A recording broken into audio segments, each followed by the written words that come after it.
Bom dia. Olha, nós vamos fazer agora o capítulo 10, certo? Capítulo 10. Nós estamos no módulo que fala sobre os conflitos de gerações, né? Então, vocês viram na aula passada uma matéria que falava das características de cada geração. E o tema do capítulo de hoje é falar sobre a questão dos conflitos que podem surgir a partir do convívio com gerações diferentes. Então, no mesmo ambiente, eu posso ter pessoas, numa mesma casa, posso ter pessoas, tem pessoas sempre de épocas diferentes, os pais, os filhos, e aí é natural que surjam os conflitos, né? Então, o texto de hoje vai fazer a gente pensar sobre essas questões dos conflitos entre gerações. O capítulo tem como abertura uma pintura aí. Essa pintura, ela é de 1864. Então, é uma pintura antiga que retrata uma família, supomos, dá para a gente supor, né, que é uma família. Vamos supor que é o pai, que é a mãe e que são os filhos, em um ambiente antigo. Além da data aqui do quadro, como que eu percebo que ele é um quadro antigo, que retrata uma família antiga? O jeito deles se vestirem, né, a maneira de se vestir, os sapatos, a mobília ali, os quadros, os enfeites que tem na casa, dá para a gente perceber que é uma família antiga. Depois, vem na abertura do capítulo, tensiona aquela época, fala lá dos tempos antigos, e tem um trechinho aqui da Raquel de Queiroz, um livro de crônica dela, que tem como título assim, ó, Não Aconselho Envelhecer. Então, pelo título, já dá para a gente perceber que fala aqui da questão do avanço da idade. E na primeira parte do texto, fala aqui, e então vem aquela vontade louca de contestar o convencional. Por que tem que ser assim? A resposta de que sempre foi dessa ou daquela maneira não nos convence, precisamos entender. Então, aqui retrata um pensamento de um jovem, a necessidade de contestar, de não aceitar as coisas que vêm prontas, de querer argumentar, falar contra aquelas tradições, aquelas coisas que não concordam, né? E no outro trechinho tem assim, ó, e no final de tudo vem o envelhecimento da cabeça, da inteligência, das ideias, da alma, da chamada psique.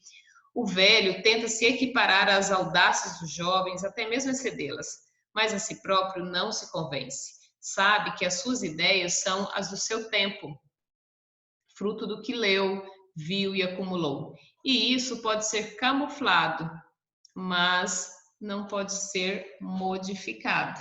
Então, aqui já dá para ver que é a ideia de alguém que envelheceu.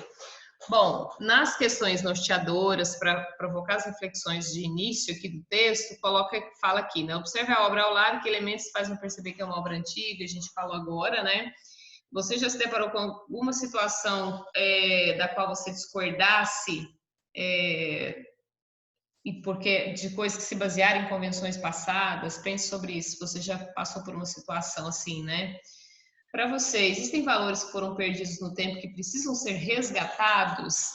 Hoje tem muita essa discussão, né? Tem muita gente que afirma que tem valores do passado, né, que deveriam ser colocados na geração de hoje, né? Você concorda com isso? Quais aspectos? Pensa sobre isso. Sua família mantém alguma tradição passada de geração para geração? Né? Pensa sobre isso.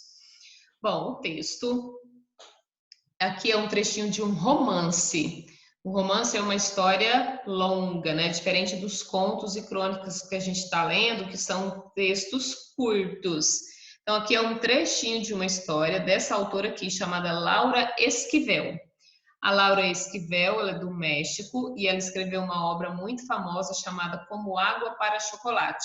É um romance que conta a história de uma família cuja a personagem, quem manda ali naquela família é a mãe Helena, que ela é viúva, ela vive num rancho afastado ali com as 3 filhas e com mais 2 moças ali, funcionárias, e que faz parte ali, acabou fazendo parte ali da família. E a menina, a Tita, que é a mais nova, ela se apaixona.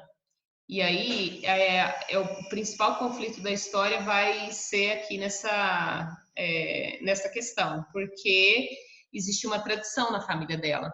E nessa tradição, a filha mais nova nunca poderia se casar, porque ela tinha que cuidar da mãe na velhice. Então, ela até tenta, mas ela não consegue convencer a mãe a mudar essa tradição, e ela acaba não vivendo, não podendo viver essa sua experiência com o amor. O rapaz, que era apaixonado por ela, decide se casar com a irmã para ficar mais próximo, para poder ficar mais próximo dela. E aí é que tem todo o desenrolar ali da história, todo o conflito ali da história, porque mostra as angústias ali da Tita por viver numa situação tão difícil, está gostando do rapaz que agora é marido da irmã, enfim. Então, ela é uma história que foi premiada, que se tornou muito famosa, foi adaptada para um filme, se tornou filme, indicado ao Oscar. Então, é uma obra que é interessante, né? Aqui é um trechinho dela. Nesse trechinho, o título é Por que tem que ser assim? Olha, aqui no início tem aqui, ó, no rancho de Mãe Helena, a produção de chouriços era um verdadeiro ritual. Na véspera, começavam a descascar o alho, limpar pimentas e moer especiarias. Todas as mulheres deviam participar. Mãe Helena, as filhas Gertrudes, Rosana e Tita, a cozinheira Nasha e a empregada Xencha. Elas reuniam-se ao redor da mesa da sala de jantar e, entre conversas e brincadeiras, o tempo voava até anoitecer. Então, Mãe Helena dizia, por hoje, chega. Pessoal, destaquei algumas coisas que é bom você destacar aí na sua apostila também, tá? Tem um momento que pede para você observar, explicar o porquê que a produção de chouriços, né, era um ritual. O que é um ritual? Uma coisa que você segue um rito, você faz a mesma coisa, né, repetidamente. Então, todas as vezes que fazia chouriço, existia um ritual, que é esse aqui, né? Elas começavam a descascar o alho, limpar a pimenta, moer especiarias, então fazia-se a mesma coisa todas as vezes que ia fazer o chouriço, por isso era um ritual, né? Ações que se repetem. E nesse trechinho aqui são apresentadas as mulheres, né? Daquela família, a Mãe Helena, né? A mãe, as 3 filhas e as 2 lá, a cozinheira e a empregada. Aqui fala que elas reuniam-se em torno da mesa da sala de jantar. Dizem que para bom entendedor, meia palavra basta. Então, quando se ouvia aquilo, todas entravam em ação. Então, aqui, pessoal, essas 2 falas aqui, dá para a gente perceber que o que a Mãe Helena fala, todo mundo obedece. Então, dá para a gente perceber do poder, da autoridade dela ali, né? Primeiro deviam limpar a mesa, depois dividir as tarefas. Uma recolhia as galinhas, outra tirava a água do poço para o café da manhã. Uma terceira era responsável pela troca de da lenha no fogão. Naqueles dias não passavam a ferro, nem bordavam ou costuravam. Quando tudo estava encerrado, elas liam em seus quartos, rezavam e dormiam. Em uma tarde, antes de Mãe Helena lhes dizer que podiam deixar a mesa, observa que ela só levantava da mesa quando a mãe falava que podia. Tita, então, com 15 anos, anunciou com uma voz trêmula que Pedro Musquiz gostaria de falar com ela. Pessoal, por que a menina, a Tita, está com voz trêmula? Porque ela tem muito medo daquela mãe, que é muito autoritária, né? Que ela só obedece ao que ela fala. E com certeza ela ia falar de uma coisa que ela sabe que a mãe reprovaria, né? Porque ela fala aqui que o Pedro Musquiz queria falar com ela. E era o pretendente dela, né? Após um silêncio interminável, na qual a alma de Tita se encolheu, Mãe Helena perguntou: e por que esse cavalheiro quer falar comigo? A resposta de Tita mal pôde ser escutada. Não sei, respondeu ela. Mãe Helena lançou-lhe um olhar que pareceu a Tita conter todos os anos de repressão que pairavam sobre a família. Então disse: se ele pretende pedir a sua mão, diga que não faça isso. Estará perdendo o tempo dele e o meu. Você sabe perfeitamente que, como a filha mais nova, deverá cuidar de mim até o dia de minha morte. Com isso, mãe Helena levantou-se vagarosamente, colocou os óculos no avental e falou em um tom de última ordem: por hoje é só. Tita sabia que discutir não era uma das formas de comunicação permitidas na casa da mãe Helena, mas, ainda assim, pela primeira vez na vida, pretendia protestar contra as regras maternas. Mas, em minha opinião, pessoal, isso aqui foi uma tentativa da Tita de argumentar com a mãe. Ninguém nunca tinha ousado, ninguém na vida tinha ousado contestar a mãe e argumentar qualquer coisa que ela tivesse dito. Então, quando a Tita fala isso aqui, mas em minha opinião, é uma tentativa de se impor, coisa que ninguém tinha feito. Mas a mãe, no parágrafo seguinte, né, no travessão seguinte, ela já fala: você não tem opinião e não há discussão. Ao longo de gerações, ninguém da minha família questionou essa tradição e nenhuma de minhas filhas será a primeira. Então, a mãe já corta o pensamento da menina, a tentativa da menina de argumentar. Tita abaixou a cabeça, a compreensão do seu destino se impôs violentamente enquanto lágrimas caíram sobre a mesa. Desde aquele momento, tanto ela como a mesa sabiam que Tita jamais poderiam expressar a menor opinião diante das forças desconhecidas, que destinaram a submeter-se à decisão absurda da mãe de que a mesa continuaria a ser molhada com as lágrimas amargas de Tita, como aquelas que ela derramara no dia em que nasceu. Entretanto, Tita não se conformou. Pessoal, nesse trecho que a gente vai ler, você vai ver que a gente está vendo aqui uma narração em terceira pessoa, né? É o narrador que está falando. E nesse trecho aqui, quando fala que a Tita não se conformou, ela vai colocar os seus questionamentos mais, no pensamento. Ela não ousa falar isso para a mãe nem para ninguém, tá? Então, aqui é o que passa no pensamento. Isso quer dizer que eu tenho um narrador onisciente, me contando o que se passa na mente da personagem, né? Dúvidas e ansiedades brotavam em sua mente. Em primeiro lugar, ela queria saber onde havia começado essa tradição familiar. Seria bom se pudesse levar ao conhecimento dessa criatura genial uma pequena falha nesse perfeito plano de cuidados com a velhice das mulheres. Se Tita não podia casar e ter filhos, quem tomaria conta dela quando ficasse velha? Havia uma solução em um caso como aquele? Ou não se esperava que uma filha que fique em casa e cuida da mãe sobreviva por muito tempo após a morte dos pais? E uma mulher que casa e não pode ter filhos, quem tomará conta dela? E além disso, Tita gostaria de saber que tipo de pesquisa havia estabelecido que a filha mais nova e não a mais velha é mais apta a cuidar da mãe. A opinião da filha afetada por esse plano havia sido levada em consideração alguma vez?